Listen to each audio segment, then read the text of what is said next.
Hi, guys. Special guest appearance from Little Miss Jingle Puff, who's very into this today. So, good news. We did it. We won. The war's over. And we are the best. I guess she's leaving. Bye, Cat. We saved Europe. All we had to do was get involved in 1917 when Russia exited and had their Russian Revolution. And Germany is bogged down in France, and France is entrenched on the other side, and everybody's mad at each other, and they've been fighting for 4 years. But luckily, we have the young men to send, and so we did, and we won the war. Yes, we saved the world for democracy.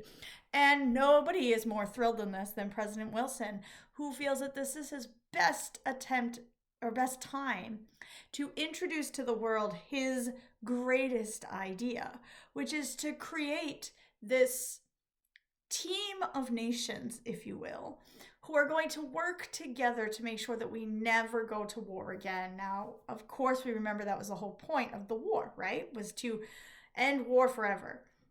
And we did it, obviously. It's what we do best. And so President Wilson presents 14 points to the group of people who are in charge after the war. And these 14 points include things like freedom of the seas, freedom of neutrality, basic stuff. I don't have time to go over all 14 points. I guess technically I do, but we're going to do that for work. So let's not get bogged down in the details. We're just going to know that Wilson has 14 points. And his 14th point is to create a League of Nations where if there is conflict, instead of just directly going to war, the countries will come together and try to mediate their problems and solve the problem without going to war.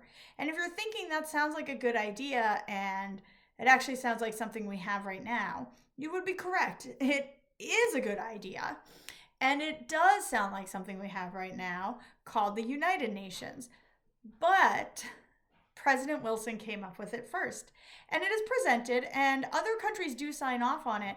But surprisingly, or maybe not surprisingly, depending on what you think, the United States Congress will not ratify the Treaty of Versailles with the 14 points and with the League of Nations. So we never actually joined the League, even though it was our president's idea. And Wilson will spend the rest of his very short time alive trying to get the League of Nations approved by the American people, but it never actually happens here. And as you will undoubtedly know, because we didn't end at World War I. In fact, if we did, it wouldn't be called World War I. The League of Nations does not live up to its hype. Arguably, neither does the United Nations later on, but that's a problem for later in this unit.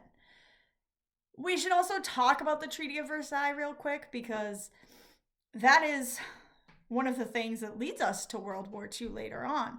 The whole concept of this treaty was that the powers who had been fighting in World War I got together in Versailles, France, and they demanded that Germany surrender unconditionally at the end of the war. And then a bunch of countries got together, America, Great Britain, France, and they discussed how to come up with the terms of the treaty. But Germany wasn't invited to this meeting. And so when they're coming up with the terms of the treaty that they want Germany to sign, they're doing things like forcing Germany to pay reparations for all of Europe, which means Germany has to pay for all of the war damages all over Europe. Germany has to return some of their land. So they wanted that Alsace-Lorraine, and now they have to give more of it back. Germany has to take full responsibility for starting the war. Now remember, the war actually started in Bosnia with a Serbian and an Austrian, but Germany has to accept responsibility for this. Germany also has to essentially demilitarize. They're not allowed to have a standing navy or a military that's over 20,000 men, but Germany is the only country that has to do any of this. No other country that fought in the war has to deal with any of the fallout from the war. So Germany is shouldering the blame, the pay, everything. And the United States is patting themselves on the back because we did such a good job. We saved the world. But I suppose if they knew then what we know now, things may have gone differently. Isn't that always true, though? So the Treaty of Versailles ends World War I, and it makes Germany very, very upset. President Wilson does not get his League of Nations the way he wants the US to do it. And we now have what we call the lost generation of all these young men that we sent off to war that are now coming back home, but they're very, very damaged in mind, in body, and spirit. They have, again, for the first time, PTSD. We just don't call it that. We call it shell shock. They watched their friends blow up right beside them. Um, they came back missing limbs or were disfigured through mustard gas.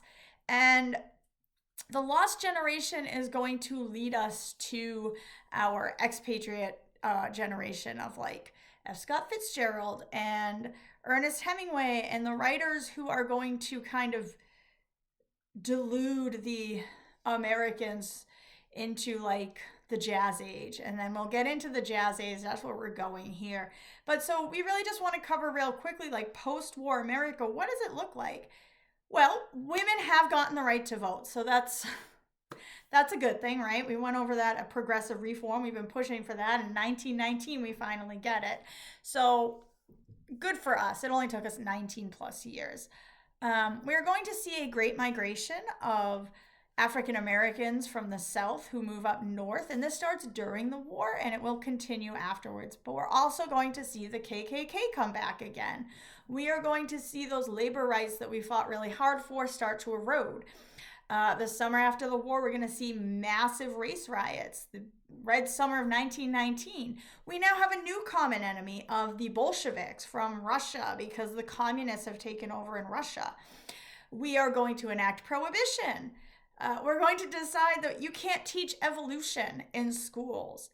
We are going to get deep nativism in the United States, which is going to lead to a culture of anti-immigration. We're also going to see a surge in this new pop culture thing. We're going to get radios and movie stars and sports stars for the first time ever, which is also going to give us this new consumer culture and, of course, jazz. So we're going to wrap this up here and we will jump into the jazz age in the next video.